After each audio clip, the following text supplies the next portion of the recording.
Now, Mbijiwe, despite your analysis indicating that Kenya has a grip on the security situation in the country, the UN has banned visitors to its headquarters, and also the US Embassy is wanting to reduce the number of staff it has there. So what does it say about their concerns about security, and is it the right way to go?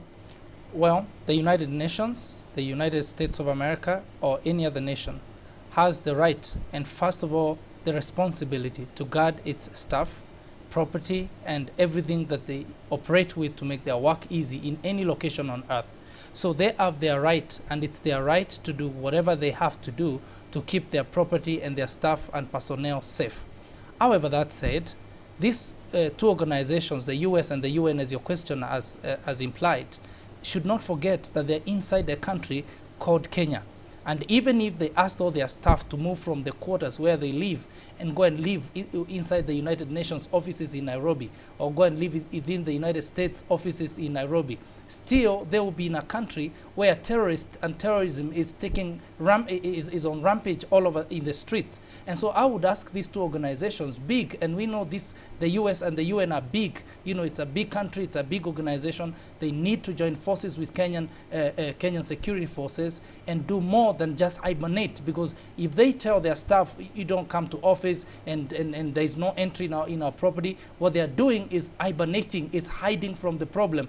And sooner, if all the terrorists were to come and kill everybody in Nairobi, then they will certainly end up going into their offices, they will end up into their embassies, and they will kill them as well. So we ask them to take a more proactive approach and help us as a nation contain this problem. Now, Mbijiwe, you call it a hibernation, and towards the end of last week, we saw European tourists, specifically from Britain, being taken back to their country after holiday in Mombasa.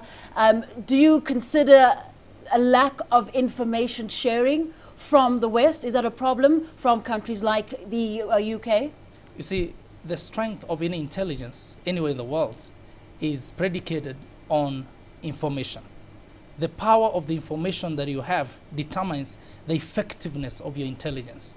Now, if there is any information that these nations have that they ought to share with this country and they are not, then what they are doing is they're weakening our intelligence. They are helping, they're helping the terrorists win their side of the game. And I would urge this nation to rethink their strategy. If there's something they have hidden from us, and we know now, we saw from WikiLeaks, we saw from Snowden, scandals that have been out there in those nations, how thorough they are in their surveillance. They listen to people's cell phones. They follow people wherever and whoever. They have even tapped some of the greatest leaders on earth. Now, if they have some information that we don't have from whatever source, they should be bold enough to tell our government, hey, Kenyan government, Ugandan government, whichever other government, we have this information, you need it, please use it.